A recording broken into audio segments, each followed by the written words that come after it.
どうも、勝手に電力2.0で始めたいと思います。今日1127回目ということで、インドネシアの、ソーラーの状況みたいなところがですね、新タンクみたいなところを出しているので、このあたりを少しお話しさせてもらおうかなと思ってます。実際に、太陽光ってインドネシアまだまだめちゃくちゃ少ないで、ベトナムとか、ある意味そのインドネシア半島とあっちの方の半島に比べると、太陽光っていうのは全然進んでない。ベトナムがめちゃくちゃ進んでるんですけど、これからポテンシャル自体は人口も需要も多いですし、実際に石炭王国なので、石炭をどうやって変えていくのかみたいな、石炭の代替はもちろん地熱とかバイオマスになってくるんですけども、それ以外にソーラーもないとなかなか足りなくなってくるので、このあたりですね、ちょっとソーラーも注目してみたいなと思ってます。インドネシアソーラーエナジーアウトロック2023というところですね。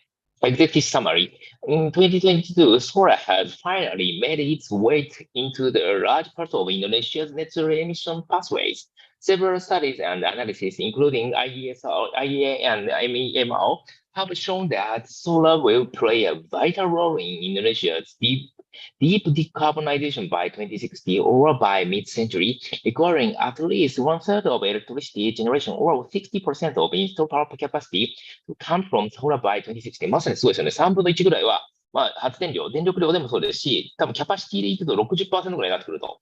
And accelerated pathway to align with the 1.5 system target requires even more, up to 88% of solar electricity generation and 1,500 gigawatt of installed solar capacity by 2050.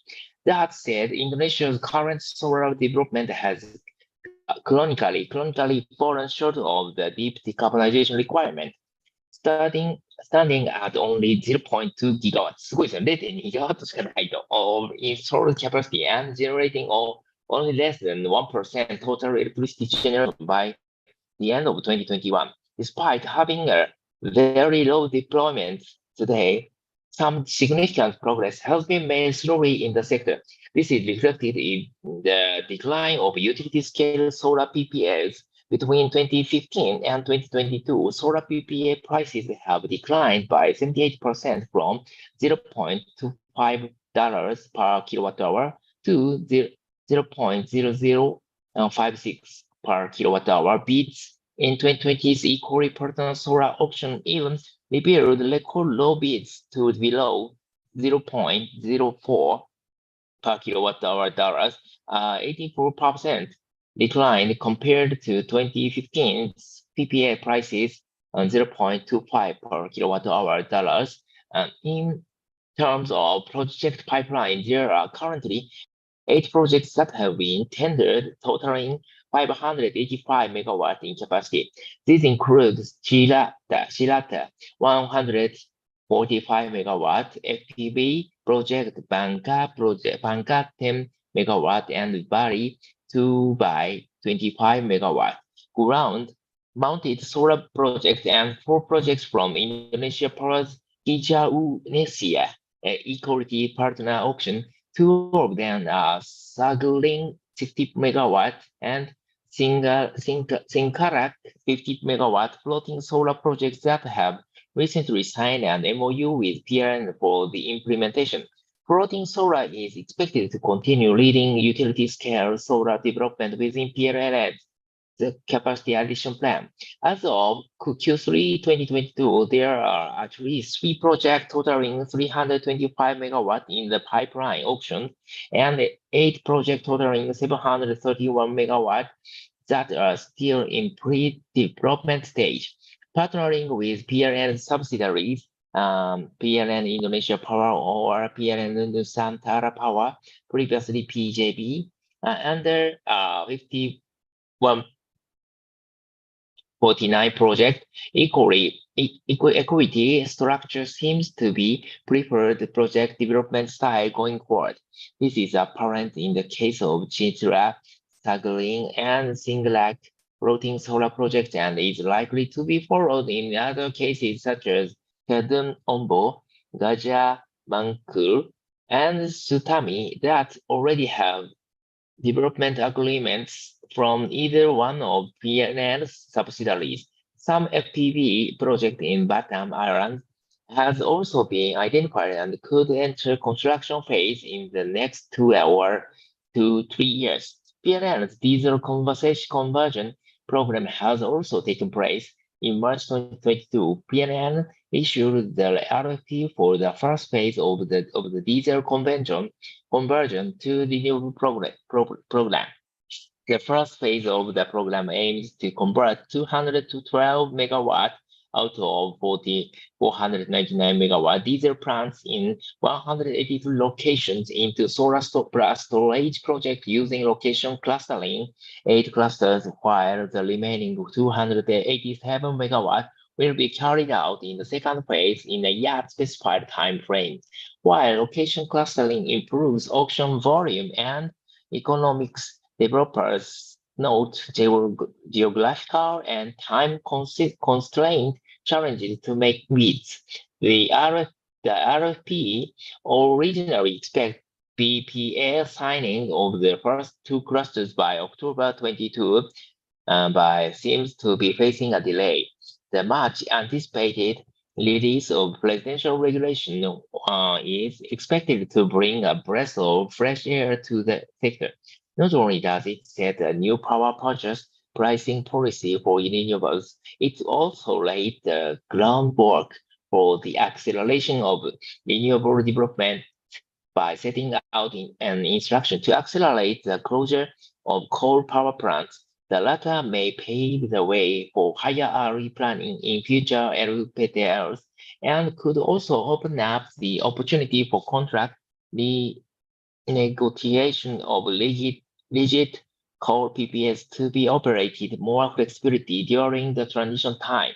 Solar power exports projects to neighboring country Singapore are faced with uncertainty after the Indonesian government moved plans to ban clean power exports. Developments might be expected to continue.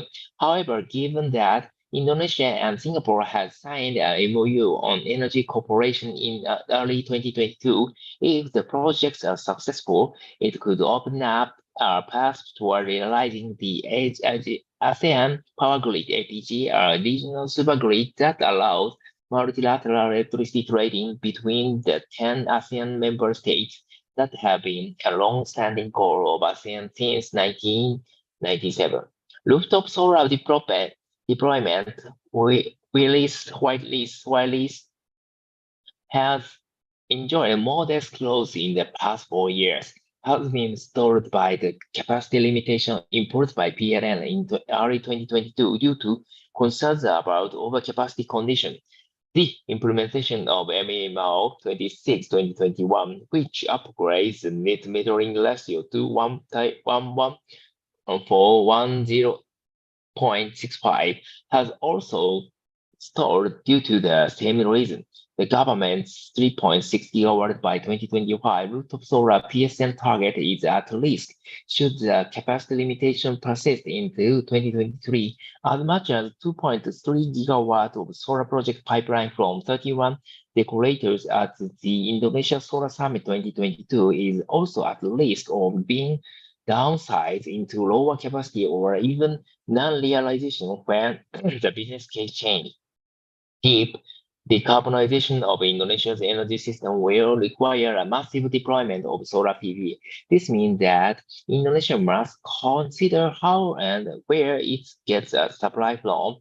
According to MAMR's NZ3 modeling, Indonesia will require at least 420 gigawatts of PV capacity by 2060, only for the power sector's decarbonization.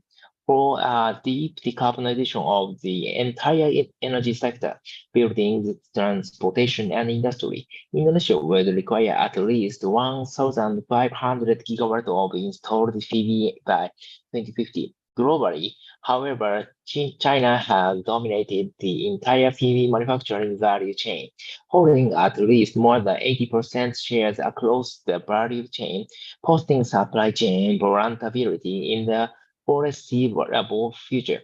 In contrast, Indonesia's domestic PV manufacturing capacity is currently limited to only PV module assembly with 1.6 gigawatts of annual module production capacity, where 50% of the capacity is export-oriented, signifying the need for the comprehensive industrial policy strategy toward decarbonization. while Indonesia's relatively low energy prices and inexpensive labor present opportunity for cost-competitive solar PV manufacturing. At least for module and cell manufacturing, Indonesia's emission intensity today is quite high, exceeding the global average due to high share of coal in its power mix. まさに石炭の影響ですね。この power air pollution, as Indonesia is transforming to create cleaner electricity. This could be an opportunity to plan and build domestic solar manufacturing with a cleaner power mix in the long run. Adjacent to that, local content requirements, LCRE, of solar power plants, often cited as one of the major hurdles for solar deployment in the country, must also be carefully considered so as not to impede deployment but complement it in a suitable manner. This could be done by carefully tuning the LCR policy at solar auctions, as was shown by in years' experience when designing its natural solar mission. Lastly, despite the slow progress, solar continues to make its way into the bigger picture of Indonesia's pathway to climate neutrality.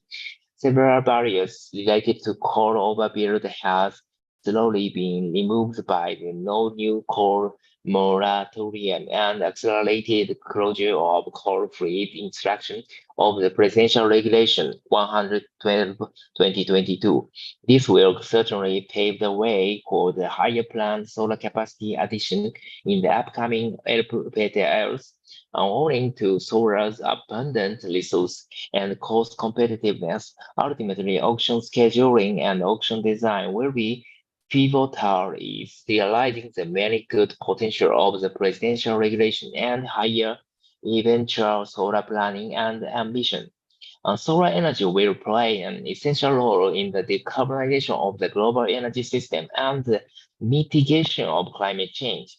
The 2022 IPCC report on the mitigation of climate change has found that all module mitigation pathways that limit warming to 1.5 Celsius with no or limited overshoot involve rapid and deep emissions reductions in all sectors. This is especially so for the energy sector. In all module pathways that reached global net zero THC emissions, almost 75% of the emission reduction are achieved by CO2 emission reduction in the energy sector, whereas the remaining are achieved by CO2 emission reduction in the AFOLU sector, 13%, and non-CO2 emission reduction from all sectors, 13%, signifying the importance of the deep decarbonization of global energy system. The IPCC also noted that in scenario limiting warming to 1.5 Celsius, low and zero carbon technologies are projected to cover 97 to 99% of global electricity in 2050, 63 to 85% of primary energy in 2050. Solar, particularly photovoltaics and wind energy, are projected to be the primary contributor, 40 to 80%, to the global electricity production in 2050, with 70% being the median for the no overshoot scenario. This signifies the importance of both solar and wind at about 50-50 shares in the mitigation of climate change and the decarbonization of the energy system. Shares of low carbon energy in global electricity generation in the access pathway and scenarios in AR6 report 2020-2050 ということで、かなりですね、これニュークリアエレクトリシティというとか CCS エレクトリシティよりもソーラーエレクトリシティというところの、シェアの割合というのはめちゃくちゃ多いよねということがわかると思います。The emergence of solar's role in the mitigation of climate change has been largely enabled by the falling unit cost of PV module over the past decade. PV のコストがめちゃくちゃ落ちてくるんで、やっぱり大きな役割は太陽光が果たすだろうと。The global cost per unit of energy of several key low emission technologies such as solar energy, wind energy, and lithium batteries have fallen significantly over the last decade, making the low emission energy transitions through 2030 economically attractive. From 2010 to 2019, there have been sustained reductions in the unit cost of solar PV 85%, wind energy 55%, and lithium-ion battery 85%. The cost of alternative solar technology like concentrating solar power CSP have also declined by half over the same period. Also, its deployment and significantly remain lower than PV in scenarios that limit warning to 1.5 ccm. A mix of policy instruments and strong government support, especially in the US and Japan in 1917 to 1990s, Germany in the 20s, and later China in 20s to 2010s, have enabled these cost reductions and supported global adoption. Also, adoption in emerging economies have generally lagged due to weaker enabling conditions. By the end of 2021, global installed solar capacity has reached 940 gigawatt and has just reached 1 terawatt, marked in May 2022, from only 40 gigawatt in 2010. China, 30,308 gigawatt cumulative installed capacity in 2021, US 123 gigawatt, Japan 78 gigawatt, India 60 gigawatt, and Germany 59 gigawatt remains the top 5 largest market for solar in 2021. Despite accelerated and significant growth over the past decade, the current pace still falls short of what is required to limit warning to 1.5 ccm. Accelerated growth of global solar deployment over the past decade has made significant progress in the term of electricity generation. In 2010, solar accounted for only 0.1% of global electricity generation. By the end of 2021, this has increased to 3.4%, 10% when combined with wind. According to the IEA report, renewable in total accounts for 29% of global electricity generation in 2021. Despite the significant growth, global electricity generation from solar still falls short of what is required to limit warning to 1.5 ccm, according to IEA's net zero by 2050 scenarios, which is consistent with a 50% chance of limiting warning to 1.5 ccm with no limited overshoot. Solar should represent 19% of global electricity generation by 2030 and 33% by 2050. Renewable energy in total should make up 61% of electricity generation by 2030 and 88% by 2050. IRENA similarly projected that VRE generation must account for 42% by 2030 and 63% by 2050. In terms of capacity, both IEA and IRENA expected around 5,000 gigawatt of installed PV by 2030 and 14,500 gigawatt by 2050 to align with the 1.5 ccm target. まだまだ1.5度目標に足りないですね。Global electricity generation shares from solar, solar VRE, and renewable energy in several 1.5 scenarios ということで、実際に今2021年というところが、これ RE のシナリオってソーラーとソーラー&ウィンドっていうのと RE っていうの 25%、61、88っていうことで IA でもそのぐらい。で IRE になってくると 65%、90% でまだまだ足りていないよねってところです。Solar is also set to play a vital role in Indonesia's deep decarbonization. Solar is also expected to play a vital role in Indonesia's effort to decarbonize. According to IESR's deep decarbonization study, solar is expected to contribute 88% of electricity generation in 2050, with about 1,500 gigawatts of mostly utility-scale solar installation, 80% coupled with energy storage systems, inter-island connections, and other grid flexibility options, including power-to-X technologies. Adjusting for recent policy development to achieve net zero by 2060, the MEMR has also formulated NZE energy modeling scenario in which solar is projected to take up at least one-third of Summit's total electricity generation in 2060, with about 420 gigawatts, about 60% of total installed power capacity. The IEA, under the official cooperation with the MEMR, also reported similar findings that solar together with wind will play a vital role in Indonesia's deep decarbonization by 2030. Installed solar capacity should reach 65 gigawatts. すごいですね。65ギガって今日本が79とか80ギガぐらいなので、かなり追い上げないといけないですね。Out of 140 gigawatts of renewables installed capacity, where renewables should represent one-third of electricity generation in 2030. By 2040, nearly 90% of electricity supply comes from renewables, and abated coal is phased out. Solar and wind together provide about 55% of electricity generation and maintain similar share from 2040 to 2060.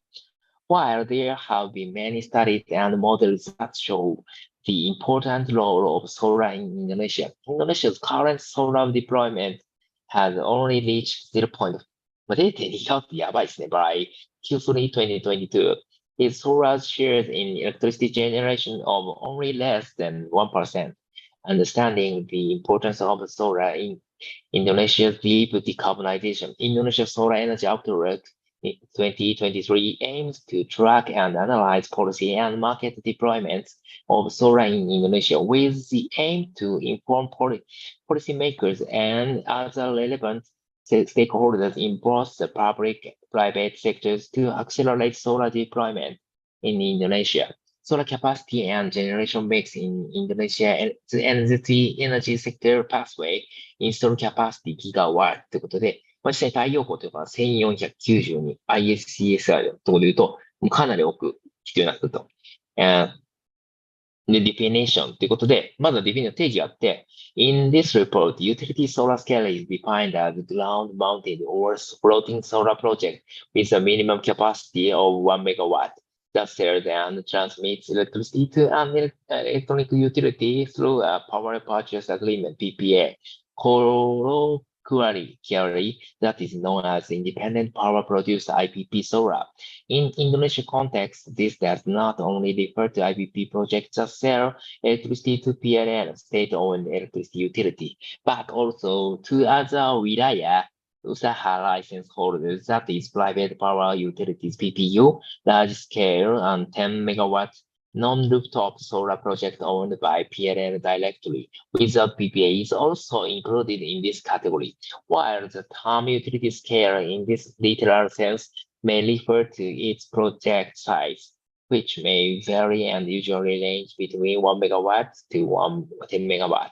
It is also often distinguished and is useful too by the way it is set up in traditional power generation sense. That is centralized power generation that feeds electricity into the grid to be transmitted and distributed to end user through the power grid. In contrast, distributed solar, まさに分散型ソーラーですね、refers to solar projects that generate power at or near the end user's location on-site のものですね。Rather than having to be transmitted like traditional power generation, this includes both small-scale system 1メガワット以下ですね、such as rooftop solar and large-scale system, such as large commercial and industrial rooftop solar ですね、ground-mounted and floating solar. A specific term, captive solar power, is also often used to describe distributed power generation used explicitly or mainly for self-consumption 自家消費ですね。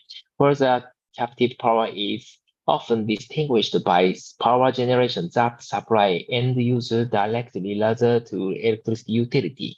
ということで、まずはこの PLN と PPU ってところから、IPP って発電事業者ですね。が、PPU ってほとんど少ないと思うんですね。PLN にこうやって売っていくってパターンと、実際に Distributed and Detail Side ということで、Electricity Consumer Group ということで、Industrial and Business Household Government Social ということで、自家消費をしていったり、で、オフグリッドソーラーっていうのをやっていったりということがある。オフグリッドソーラー refers to centralized or decentralized solar project and isolated off-grid mini-grid system that involves small scale electricity generation, which may be between 10 kilowatt to 10 megawatt.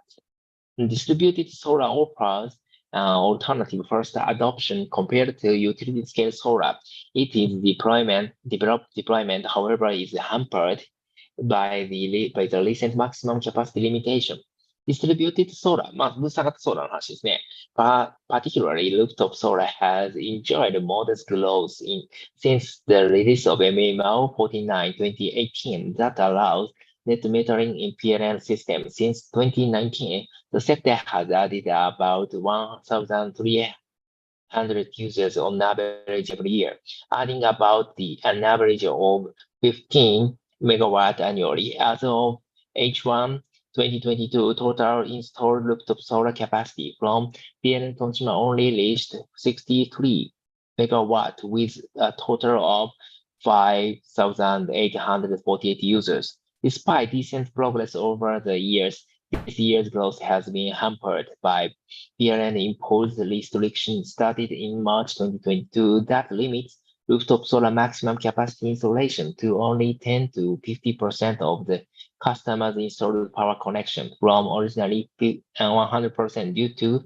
concerns over further overcapacity condition, primarily in Java Madura Bali Jamali system, and potential revenue loss. This is also on top of fact that MMO 26/2021, which revised net metering policy to 1 from 0.65, was just formally enacted a month prior, which is still pending implementation until the time of this writing. 実際にルーフトップのソーラーっていうのが結構ニーズが多くて、許容を超えてしまったということで、1対1のネットメータリングから0.65% みたいなのをちょっと減らされてるんですね。Hosting capacity studies conducted separately by universities and Gajamada and Udayana University found that while there is a limitation in solar penetration to the Jamali system until it becomes necessary to add more grid flexibility to the system. まさにこれ、もっとフレキシビリティが必要だと。It exists at system level, not an individual customer's connection. According to Udayana University, Jamali system can host as much as 15% of solar penetration with the need of flexibility and should be interpreted as 15% from power transformers capacity rather than from the customer's individual power connection. As much as 2.3 gigawatt of project pipeline from 31 declarators at the Indonesia Solar Summit 2022 could be in limbo because of the limitation. Relatedly, the government's 3.6 gigawatt by 2025 rooftop solar target may potentially remain off target if the limitation persists. なので、まさにこの系統側の問題でなかなかルーフトップの太陽光、多分ニーズがめちゃくちゃあるんだけど入れないぐらいになっているってことで、まさにこれこそ蓄電池だとか VPP みたいな要素っていうのが出てくるんじゃないかなと。ルーフトップソーラー installed capacity and user growth PLN customers only ってことで、実際に日本といっても数万単位で入ってくるんですけど、実際にここまだ何千単位ですね、実際にこの2018だと609っていうところで、2021年も1848っていうところで累計になってるんで、まだまだ日本と比べると全然少ないっていうのがわかります。人口3億人ですからね。Lost opportunities, the 10 to 15% maximum capacity limitation is a major impediment to rooftop solar growth and is affecting different segments differently. The restriction affects different segments differently as they are playing under different economics and business model. The C&I sector, for example, might still be able to find a good business case under the 10 to 15% max capacity limitation, assuming a 10 megawatt mega VA power connection. 10 max capacity limitation could still allow 1 to 1.5 megawatt projects that might give an attractive economic case. Through may not be most optimal. However, it is important to highlight that the C&I sector contributed to over half of the total installed rooftop solar capacity by H1 2022 and is expected to become a major driver to come. Putting a maximum capacity limitation also means cutting down the largest driver of growth in the sector. For the residential sector, the limitation necessarily prohibits households to have a sound business case for adopting rooftop solar. Under the limitation, assuming a typical 2,200 VA installed power connection for regular household can only install a single panel, 300 to 400 watts, which is not optimum for cost savings and the return on investment. This is quite uncomfortable since the residential sector is the largest driver for rooftop solar user growth. Other sectors such as government and social tariff group sectors are also similarly impacted by the max. Capacity limitation also the sector are driven by different enabling factors to begin with, such as state budgeting. For instance, altogether, the max capacity limitation has also hindered the effectiveness of the one-year Sustainable Energy Fund grant that provided incentives for rooftop solar users using their voucher cashback. Rooftop solar growth by segment 2021-2022。実際に、まずはルーフトップの攻め方でレジデンシャルっていうのも、もちろん増えているんですけど、やっぱりインダストリーっていうのが、大きく増えているっていうところになっているということですね。Much lower bill savings potential due to the capacity limitations we would discourage the prosumer's interest in PV despite declining installation costs, cutting the payback time to around 10 years. In Indonesia, the cost to install rooftop PV has fallen to 15 to 70 million rupiah per kilowatt hour.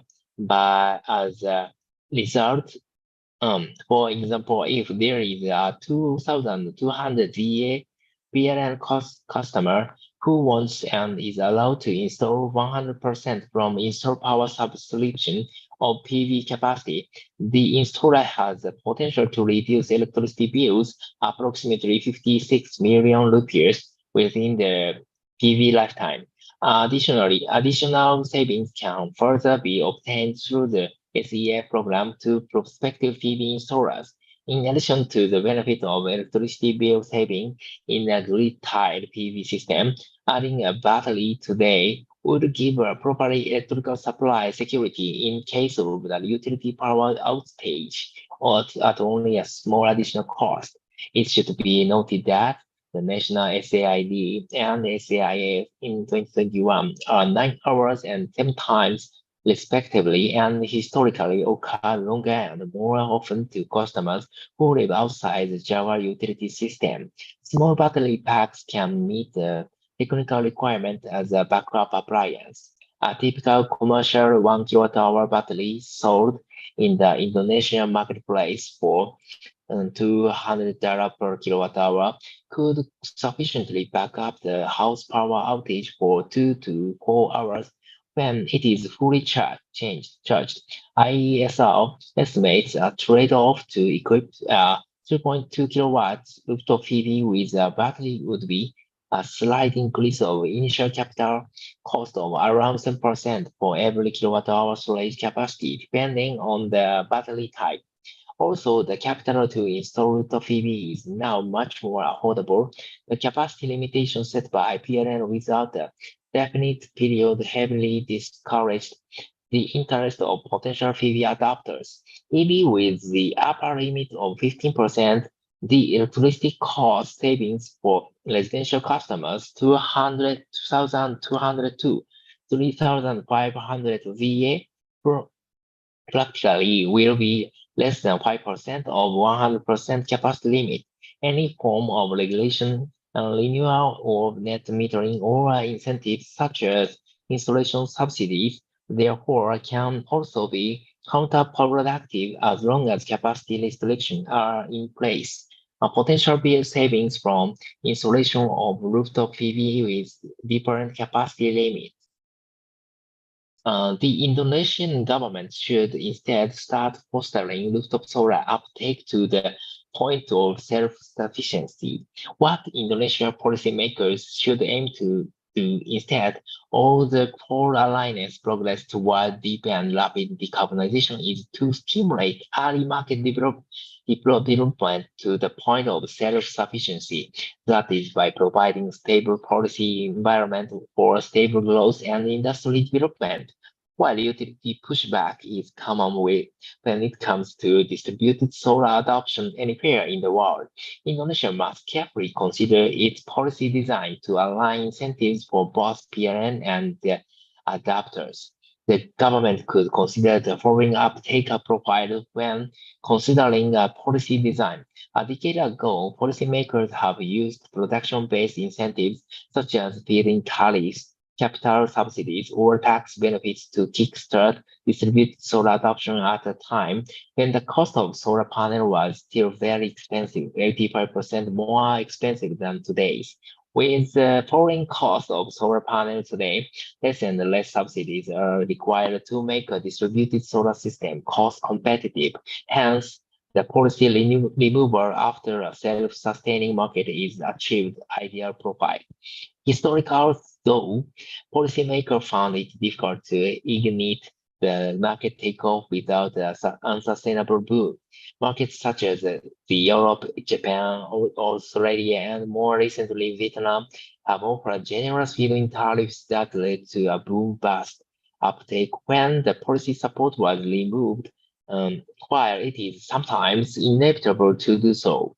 Driven by political will, not all countries are able to do the same due to physical space and budgetary constraints. In contrast, the other end of the uptake profile is a no-loan stimulus, where countries do little to support market adoption using financial incentives, much like in Indonesia with its net metering policy that hinges entirely on consumers' intrinsic motivation. While it is generally less attractive than premium feed-in tariff scheme, net metering can still foster development granted that it have a stable policy environment not prone to regulatory change, restriction, export tariff limitations. Ultimately, the realistic sweet spot of all is the calibrated uptake profile.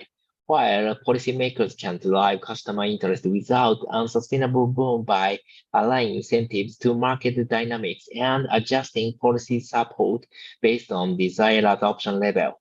For instance, the Indonesian government could support or further incentivize early adoption with the net metering one without the capacity limitation until a certain adoption level and market sufficiency are reached before calibrating and dialing back on the policy, rather than disincentivize it at such an early development stage.